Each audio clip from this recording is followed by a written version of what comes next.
अस्सलाम वालेकुम रहमतुल्लाहि व बरकातुहू। ज़रूरी नहीं है कि किसी इंसान के दुश्मन उसकी लड़ाई झगड़ा करने की वजह से बने, कोई ज़रूरी नहीं। कभी कभी ऐसा होता है कि जब इंसान सच बोलता है तब उसके ऑटोमेटिक दुश्मन बन जाते हैं। आज भी हम कुछ सहाबा कराम की बातें आपकी खिदमत में रखेंगे।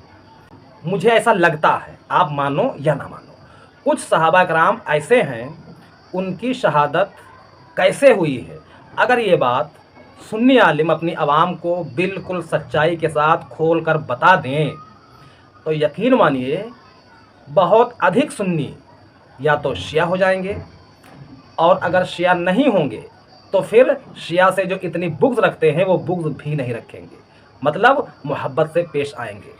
आज हम कुछ ख़ास सहाबा कराम की बात आपके सामने रखने वाले हैं।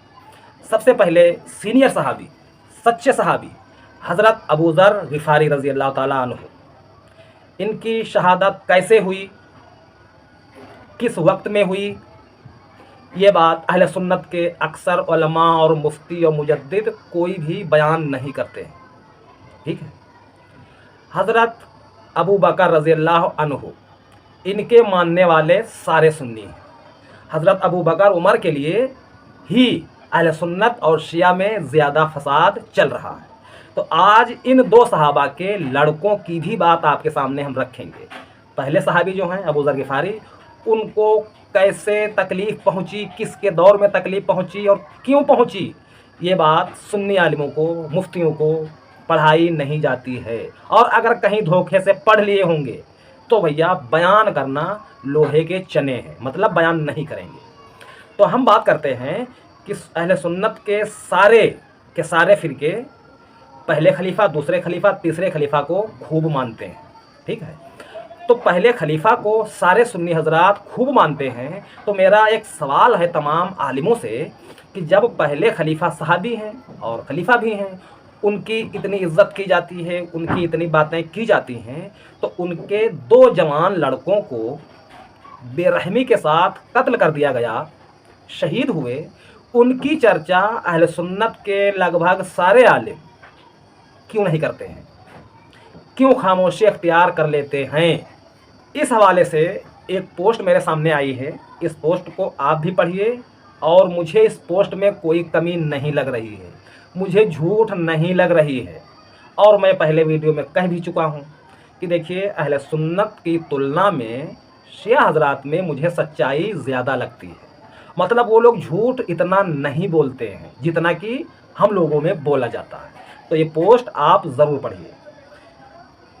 मोहम्मद बिन अबी बकर रज़ी अल्लाह अन्हु की हकीकत, एक अजीम सहाबी जिनका तज़किरा क्यों नहीं किया जाता, ये सवाल उठाया है शायद किसी शिया भाई ने।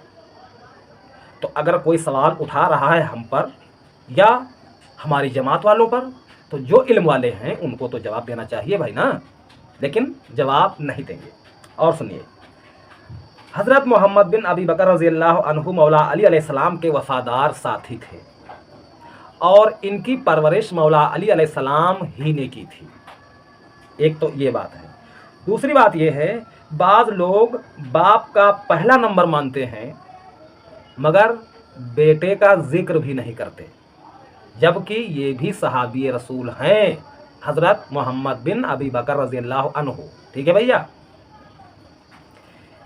इनकी शहादत हाकिम शाम के दौर में हुई और आपके जस्द मुबारक को गधे की खाल में रखकर जलाया गया।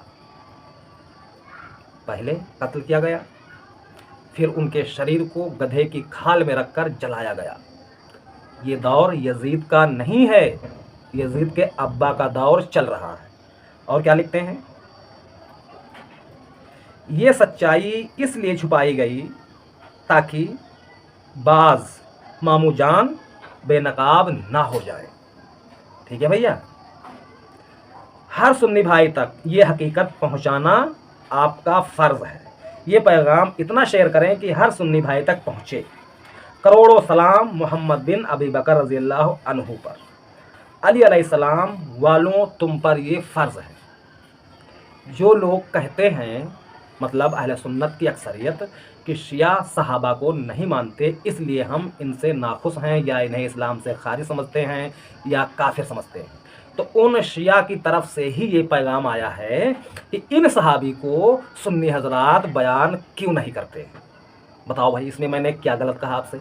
अक्सर सुन्नी मुफ्ती, आलिम तो खैर बहुत सारे हैं, वो तो बात ही नहीं करते हैं इन मसलों पर, हम मुफ्तियों की बात करते हैं। वो लोग भी हज़रत अबू बकर रज़ियल्लाहु अन्हु के लड़कों की चर्चा नहीं करते हैं।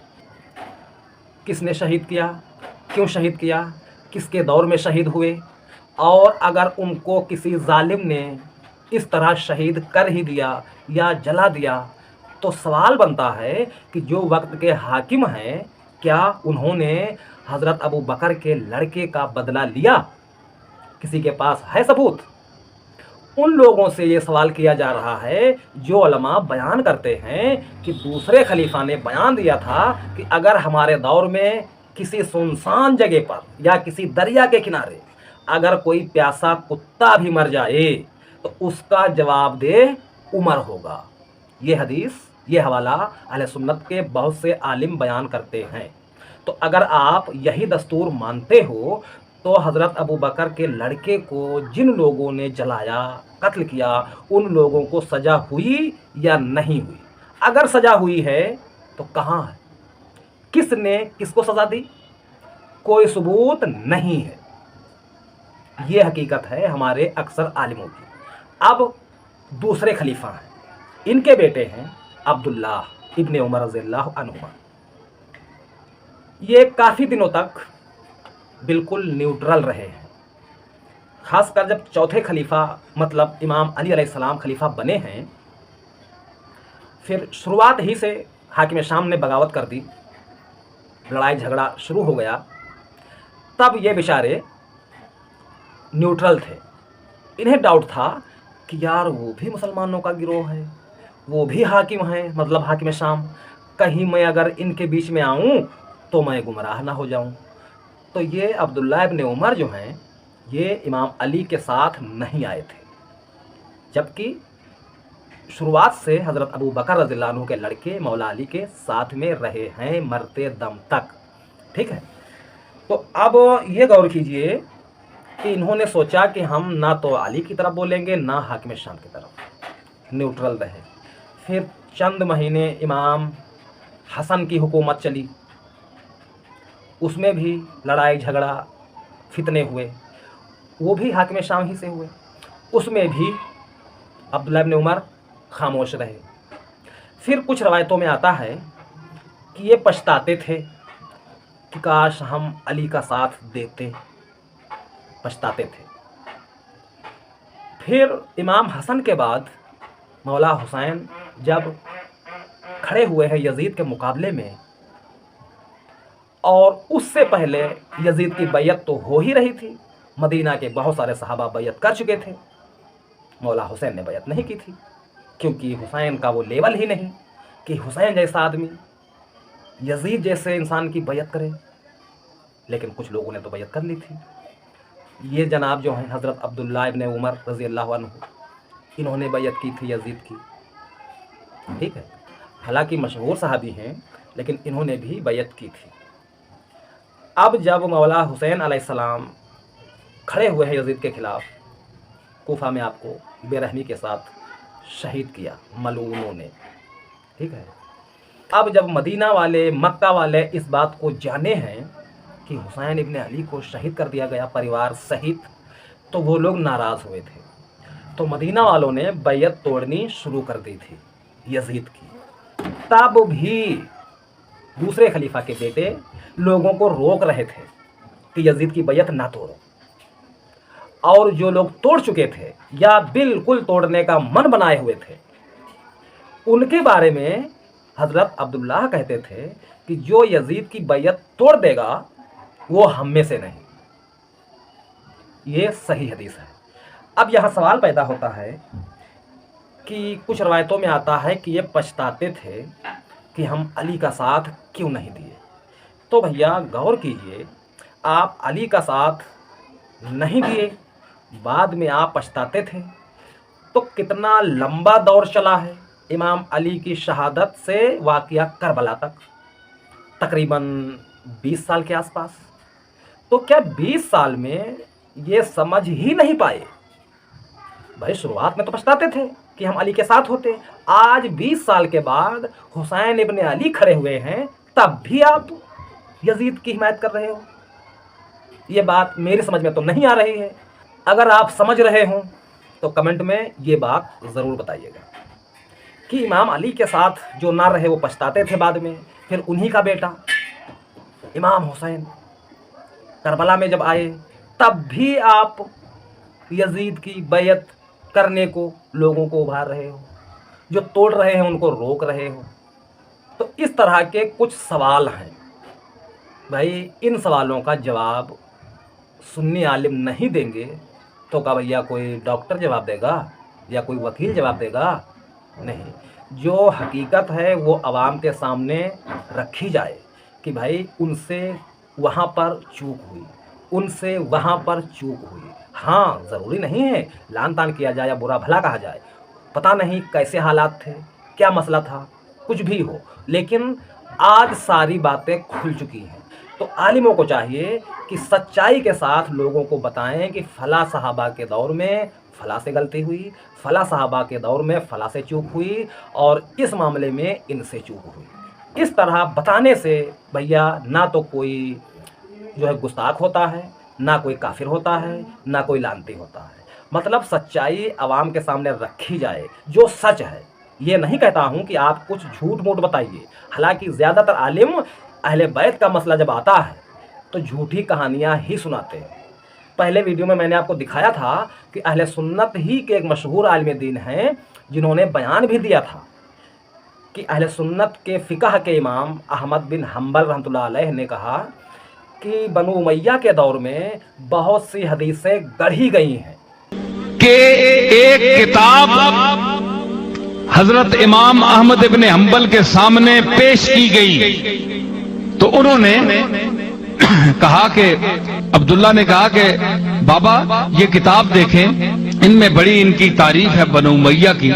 तो उन्होंने कहा कि ये जाहिज एक बदसूरत इंसान जो मक्के में था, जो बनु उमैया का हम असर था, जुमला बोलता था तो पता था लगता था कि रसूलुल्लाह की हदीस का टुकड़ा है। उसको बनु उमैया ने पैसे दिए और उनसे जाली हदीसें घड़वाई। हजरत इमाम हम्बल ने ये जुमला फरमाया और लिखा हुआ मेरे पास सबूत है। ये सारी उनकी ये घड़वाई है और ये हदीसें जाली घड़वा कर इसको बाद में नकल किया, सारी किताबों ने नकल किया। और इस बात में मुझे सच्चाई लग रही है कि जब इतना लंबा दौर चला और बनु उमैया के अक्सर हाकिम नेक सहाबा और अहले बैत के दुश्मन ही रहे, तो भैया हदीसें गढ़ना कोई बहुत बड़ी बात नहीं है। इसीलिए बहुत से मुसलमान अहले सुन्नत की कुछ हदीसों पर गौर करते हैं और उनकी समझ में नहीं आता है कि भाई अब क्या करूं, ये हदीस तो ये कहती है, हमारे मौलाना तो ये कहते हैं। ठीक है। और ये जो हज़रत अबू बकर ज़िलानुहु के लड़के हैं अब्दुर्रहमान बिन अबी बकर, ये मामूली इंसान नहीं है, ये इनकलाबी इंसान थे। क्योंकि मरवान को मस्जिद में ही जवाब दे दिया था। मरवान खुतबा दे रहा था और ये बेचारे उसको जवाब दे दिए थे। हालांकि ज़्यादातर लोग खामोश थे, लेकिन ये बंदा खामोश नहीं रहा, उसी वक्त जवाब दिया। फिर उन मलऊनों ने इनको दौड़ाया था तो ये बेचारे भाग गए थे। बाद में इनको शहीद कर दिया गया। ये बातें अहले सुन्नत के अक्सर उलमा अपनी आवाम में रखते ही नहीं हैं। और जब ये मेरी बातें हमारे कुछ भाइयों तक पहुंचती हैं जो हमारे मिलने वाले हैं, तो वो बेचारे कहते हैं कि शौकत भाई आप कैसी वीडियो बनाते हो, क्या बातें करते हो, मेरी समझ में ही नहीं आ रहा है। एक हमारा मिलने वाला है जिसके कई लाख सब्सक्राइबर हैं यूट्यूब पे, शॉर्ट वीडियो डालता है। तो उसकी एक दिन हमारी बात हो रही थी तो वो कह रहा था कि शौकत भाई आप पता नहीं क्या बोलते हो, हम तो समझ ही नहीं पा रहे हैं कि आप क्या बातें करते हो। अब अल्लाह के रहम करम से बिल्कुल मैं साफ़ सुथरी बातें करता हूँ, हर आदमी आसानी से समझ ले। फिर भी होशियार सुन्नी भाई ये बात करते हैं कि आप क्या बात करते हो, मैं समझ नहीं पा रहा हूँ। इसका मतलब ये हुआ कि इस तरह की बातों से सुन्नी आवाम को दूर रखा गया है और जब आप बीसों साल दूर रखोगे तो भाई अवाम जाहिल तो हो ही जाएगी। उसको बस देवबंदी, बरेलवी, मज़ार, फातिहा, चादर, जमात यही दिखाई देगा और कुछ सुनाई दिखाई नहीं देगा। हमारे पीर ने ये कर डाला, गौस पाक ने ये कर दिया, फला पीर ने ये कर दिया। ज़्यादातर इसी बात पर चर्चा होती है सुन्नी मस्जिदों में। आज झंडारोहण होगा, शाम को बुलंद दरवाजा खुलेगा, में चिराग जलाया जाएगा, फूलों की बारिश की जाएगी, फिर मजार को गुस्ल दिया जाएगा, फिर महफिल सिमा का ये वक्त है, फिर चादर पोशी का जुलूस निकाला जाएगा, फिर गधे नशीन साहब तशरीफ लाएंगे। जी, गद्दे नशीन तो गद्दी नशीन थे, अब ज्यादातर गधे नशीन हैं। गधे नशीन तशरीफ लाए, इसी काम में पूरी सुन्नियत उलझी हुई है। क्या हो गया हमारे को यार? होना तो ये चाहिए था, वलियों ने जो करके दिखाया है उस काम को आगे बढ़ाते। वहां बैठे धोनी रमाए बैठे भी हैं। हमने ये भी देखा है, तो जब मजार पे उस उड़ाते नहीं अगरबत्ती, जब लोबान की ध्वनि देते हैं, कभी जब जाते हैं तो एक आदमी एक ध्वनि देते, तो लोग जो वहां हाजिर होते हैं वो धुआं खाते हैं। गधे कहीं के धुआं खाता है खबीस। कुछ को देखा जो अगरबत्ती सुलगा करके जो उसकी राख गिर जाती है ना, जबान से चाटता जाहिल कहीं का। करें आप लोग शेयर करें वीडियो। और ये पीरों वाली चर्चा मैं ही नहीं कहता, बहुत से सुन्नी आलिम हैं, वो खुद बयान दिए हुए हैं कि सुन्नियों में ले पीर दे पीर, ले पीर दे पीर, ये सुन्नी आलिम कह चुके हैं। तो मैंने समझाने के लिए आपको ये बातें रखी। इन बातों के बारे में आपकी क्या राय है कमेंट में ज़रूर बताइए। अस्सलाम वालेकुम रहमतुल्लाहि व बरकातहू।